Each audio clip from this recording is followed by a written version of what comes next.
tindakan yang dipertontonkan di beberapa kepolisian, ya, ada polisi, ada petugas Satpol PP, ada petugas dari Linmas yang mengambil barang-barang. Bahkan saya lihat ada satu video ngambil sate beneran sate, bukan alat pemanggang sate, tapi satenya. Nah, pertanyaannya, apakah tindakan ini dibenarkan? Kita harus fokus dulu PPKM, pembatasan kegiatan masyarakat, ya, yang itu sebenarnya kalau kita udah diskusi lama ini, salah satunya kan topik kita pada saat itu adalah bahwa kita ini tidak pernah lockdown. Jadi PPKM ini hanya satu upaya bagaimana caranya menghindari kewajiban-kewajiban finansial yang terbit sehubungan dengan batasan kegiatan masyarakat yang kemudian ditambahkan pakai kalimat darurat. Kalau kita mau menggunakan Undang-Undang Nomor 6 2018 dengan pendekatannya pasal 7, ya, tentang kebutuhan hajat hidup kurang banyak, dan pasal 51 sebenarnya selesai.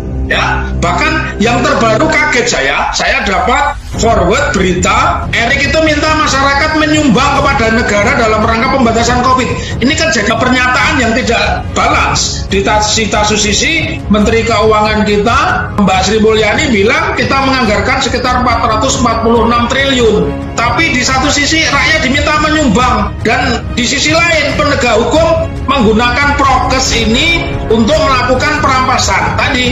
Unlawful depression itu tidak benar, itu masuk kategori perampasan. Karena perlu diingat, prokes ini muatannya adalah administrasi, nggak ada sanksi pidananya. Kenapa?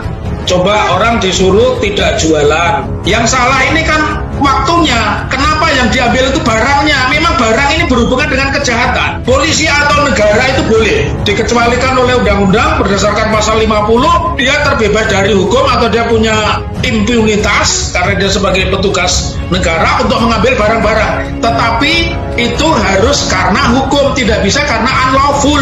Nah, kalau dia unlawful kemudian dia menertibkan instruksi Menteri Dalam Negeri tentang pembatasan kegiatan masyarakat, tetapi tiba-tiba dia mengambil barang untuk jualan, ini sudah bukan lagi menegakkan instruksi Mendagri tentang PPKM, tetapi dia sudah melakukan perampasan. Ada deliknya, diatur di pasal 85, ancamannya 4 tahun. Nanti saya akan berikan tips, digugat saja itu, jangan lapor polisi. Kan tidak mungkin lapor polisi, karena kalau di beberapa tempat kan pelakunya adalah petugas kepolisian dan Satpol sama Linmas, ya. Tetapi saya ingin koreksi, tidak ada pasal, ya, di PPKM maupun di Undang-Undang Karantina Kesehatan, ya, Undang-Undang Nomor 6 tahun 2018 itu yang menyebut pasal mengangkut alat-alat jualan. Jadi mestinya dia itu ngasih hak rakyat, ya, tapi dia melakukan unlawful, ngambilin barang-barang, itu nggak benar. Dan saya menginisiasi kepada masyarakat bisa melakukan perlawanan. Sekarang perlawanannya jangan kekerasan, karena negara ini menjual kekerasan. Itu tontonan kekerasan. Kalau Anda menjual kekerasan akan dibeli oleh negara. Bayangkan ada jualan bakso, jualan cilok, disemprot pakai alat pemadam kebakaran, itu memang nggak mikir itu duitnya dari mana. Bahkan yang terbaru ada hakim menjatuhkan hukuman 5 juta untuk penjual bakso. Saya cuma bilang begini, astagfirullahaladzim, apa hakim itu tidak baca, ya, maaf ya. Di dalam dokumen hakim putusan itu selalu ditulis di sudut kiri ini selalu ditulis demi keadilan berdasarkan ketuhanan yang Maha Esa. Pertanyaannya, di mana orang jualan bakso di saat larangan orang untuk berdagang dari jam sekian sampai jam sekian, kemudian dia dirampas, tidak boleh jualan, dan sekarang dijatuhi 5 juta. Itu pakai logika mana? Pakailah hati nuraninya, logika nggak nyambung, hati nurani deh gitu. Jadi sekarang tidak perlu dengan aksi kekerasan, tapi media-media semacam inilah yang harus kita sosialisasikan dan masyarakat memforward ulang informasi-informasi yang tidak benar seperti ini. Jadi kita luruskan kembali, kalau mau PPKM berikan hak-hak masyarakat. Boleh libur, boleh nggak jualan, tapi masyarakat dikasih duit. Begitu. Jadi begini, disebut hukum itu ukurannya 2. 1, membuat masyarakat lebih tertib. Yang kedua, menguntungkan masyarakat. Jadi hukum modern itu adalah membuat tertib dan menguntungkan masyarakat. Nah, pertanyaannya bahwa apa yang yang dilakukan oleh, saya lebih melihat sekarang bukan pemerintah itu, tapi penguasa. Bayangkan mereka menggunakan blambir menakut-nakuti, bahkan di beberapa tempat itu diangkut ada kata-kata kita berburu. Memang mereka binatang? Memang orang-orang itu binatang? Sadis itu bahasa itu. Kita boleh nggak punya uang, tapi jangan menipu. Jangan tambah kelaparan ini ditambah ketakutan. Rakyat ini udah lapar. Ketika rakyat lapar, yang dipunya rakyat ini cuma satu, keberanian. Nah, kembali tadi, ketika kita menjalankan sebuah peraturan itu tadi kan saya sebut ada dua unsur, satu membuat tertib, yang kedua memberikan keuntungan, harus memberikan keuntungan. Nah, di dalam peraturan itu salah satunya selain mereka melakukan penertiban, mereka juga harus memberikan apa yang menjadi hak masyarakat. Nah, pertanyaannya yang unik, mereka menggunakan istilah PPKM, tidak mau menggunakan istilah lockdown. Apapun istilahnya, whatever you say, gitu kan, apapun yang kamu bilang. Tetapi kamu harus memuat kewajiban, karena tidak boleh kamu tidak menggunakan undang-undang karantina kesehatan, karena salah satunya itu di pasal 7, pasal 8, dan pasal 50 itu pemenuhan kebutuhan antara lain terdiri dari pakaian, makanan, ya, sabun mandi, sabun cuci, bahkan makanan ternak itu disediakan itu di pasal itu. Nah, mereka tidak memakai konstitusi itu atau undang-undang itu, tetapi ancaman pidananya menggunakan undang-undang itu. Ini namanya Joko sebut bawa golok, nggak nyambung kok gitu. Jadi ini hukum kita makin mundur, ya, hukum kita makin mundur. Maka saya bilang tindakan penguasa yang melakukan upaya tadi itu masuk kategori perbuatan melawan hukum. Satu, perampasan. Yang kedua, dia tidak memberikan haknya, itu korupsi. Karena anggaran untuk COVID ini sudah disediakan sejak dulu.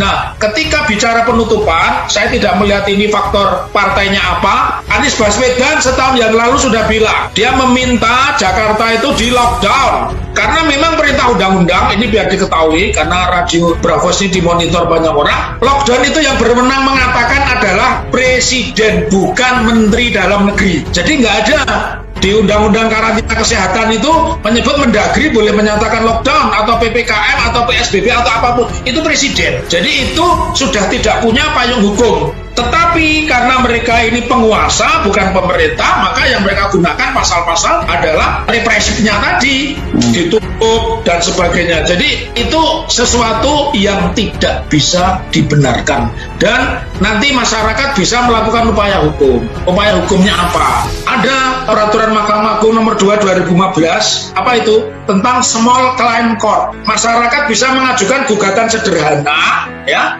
kepada pengadilan yang merasa warungnya dirugikan itu. Gugatan ini di bawah 500 juta kerugian. Sidangnya hanya 25 hari, hakimnya tunggal, diajukan di mana kejadian itu terjadi. Cakep ini, saya sebagai ahli pidana memberikan saran, jangan membuat laporan polisi, jangan membuat pra-peradilan, nggak penting, dan itu tidak efek. Tapi ketika Anda menggunakan gugatan sederhana atau small claim court, itu artinya Anda sudah memberikan ruang kepada publik untuk hadir di pengadilan, dan pengadilan tidak bisa menyetop perkara ini. Begitu jawaban dan sekaligus usulan saya. Dan di tiap-tiap pengadilan itu ada namanya pos bagum, pos bantuan hukum, murni nir rupiah atau 0 rupiah, sama sekali tidak pakai biaya. Makanya disebut pro deo dan pro bono. Nah, saya berharap di wilayah-wilayah ini masyarakat mendaftarkan, berkonsultasi, karena ini simpel. Jadi ketika kita mendaftarkan perkara ini sudah dilengkapi buktinya apa? Saya punya panci diambil, pakai video aja. Kemudian buktinya saya pulaan, beli di pasar, misalkan bahan bakso atau bahan mie ayam atau beli ayam misalnya, itu kan semua bisa dihitung, ya. Itu nanti dibawa ke pengadilan sebagai alat bukti. Persidangannya hanya 25 hari, hakimnya tunggal, ya. Saya menyarankan itu karena ya saya sendiri sebagai ahli pidana tidak menyarankan dengan cara-cara kekerasan. Ajukan gugatan, ya. Gugatannya ya jelas dong kepada wali kota dan Satgas PPKM, ya. Ajukan ke pengadilan negeri.